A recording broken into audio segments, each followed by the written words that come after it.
மாணவி பாலியல் வன்கொடுமை விவகாரத்தில் குற்றவாளி யாராக இருந்தாலும் தயவு தாட்சீனமின்றி காவல்துறை நடவடிக்கை எடுக்கும் என முதலமைச்சர் மு.க. ஸ்டாலின் தெரிவித்துள்ளார்.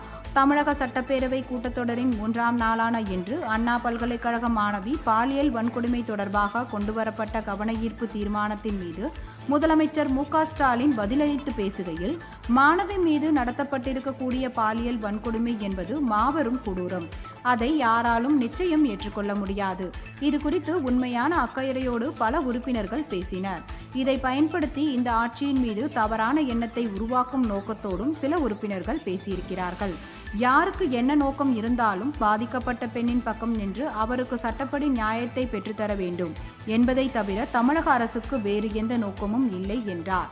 இவ்வழக்கின் புலன் விசாரணையில் வேறு யாராவது குற்றவாளி இருப்பதாக தெரியவந்தால் அது யாராக இருந்தாலும் தயவு தாட்சீனமின்றி காவல்துறை கடுமையான நடவடிக்கை எடுக்கும்.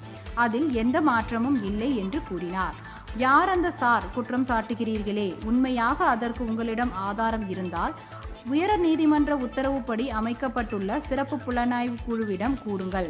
அதை யார் தடுக்கப் போகிறார்கள்? அதை விடுத்து ஒரு மாணவி சம்பந்தப்பட்ட சென்சிட்டிவான வழக்கில் வீண் விளம்பரம், குறுகிய அரசியல் லாபத்துக்காக மலிவான செயலில் மீண்டும் மீண்டும் ஈடுபட வேண்டாம் என்றார். வீண் விளம்பரத்துக்காக, குறுகிய அரசியல் லாபத்துக்காக மலிவான செயல மீண்டும் மீண்டும் ஈடுபட வேண்டாம் என உங்ககிட்ட நான் கேட்டுக்கிறேன். இந்த அரசை பொறுத்த வரைக்கும் பெண்களுக்கு எதிரான குற்றங்களை இரும்பு கரம் கொண்டு அடக்கும். இந்த ஒரு சம்பவத்தை வச்சு பெண்களுக்கு பாதுகாப்பே இல்லாம இருக்கிறது போல ஒரு சதி தோற்றத்தை உருவாக்க பல முயற்சி செய்யறாங்க.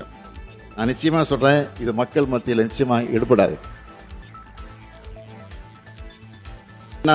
நமது அரசு வந்ததுல இருந்து பார்த்திருக்கீங்க, பெண்கள் பாதுகாப்புக்கு எவ்வளவு முக்கியத்துவம் கொடுக்கிறோம், பெண்கள் எதிரான குற்றங்களை எவ்வளவு நடவடிக்கை எடுத்திருக்கிறோம் என்பது தமிழ்நாட்டு மக்களுக்கு நல்லா தெரியும். குறிப்பா பெண்களுக்கு எதிரான வழக்கில் 86 விழுக்காட்டுக்கு மேல 60 நாட்களுக்குள்ள குற்றப்பத்திரிகை தாக்கல் செய்யப்பட்டிருக்கு. பள்ளிகள், கல்லூரிகள், பொது இடங்கள்ல பெண்கள் பாதுகாப்பு பற்றி 2,39,000க்கும் மேற்பட்ட விழிப்புணர்வு நிகழ்ச்சிகளை நடத்தி இருக்கிறோம். சத்யா என்ற பெண்ணை ரயில் முன்ன தள்ளிவிட்டு கொலை செஞ்ச வழக்கில் மிக குறுகிய காலத்தில் உச்சபட்ச தண்டனையா தூக்கு தண்டனை பெற்று கொடுத்திருப்பது இந்த அரசு தான். பெண்கள் மற்றும் குழந்தைகள் மீதான குற்றங்களுக்கு எதிராக இந்த அரசு எடுத்து ஒரு நடவடிக்கைகளை பாராட்ட மனம் இல்லைனாலும் பரவாயில்ல, வீண்படியை சுமத்தாமல் இருந்தா அதுவே போதும். மாண்புமிகு நீதிமன்றமே எதிர்க்கட்சி வழக்கறிஞரை பார்த்து பெண்களின் பாதுகாப்பு தொடர்பான உண்மையான அக்கறையோடு செயல்படுறதை விட்டுட்டு இந்த வழக்கில் ஏன் அரசியல் கணத்தோடு செயல்பட்டீங்கன்னு கேட்டுதான் நான் இங்க நினைவுபடுத்துறேன்.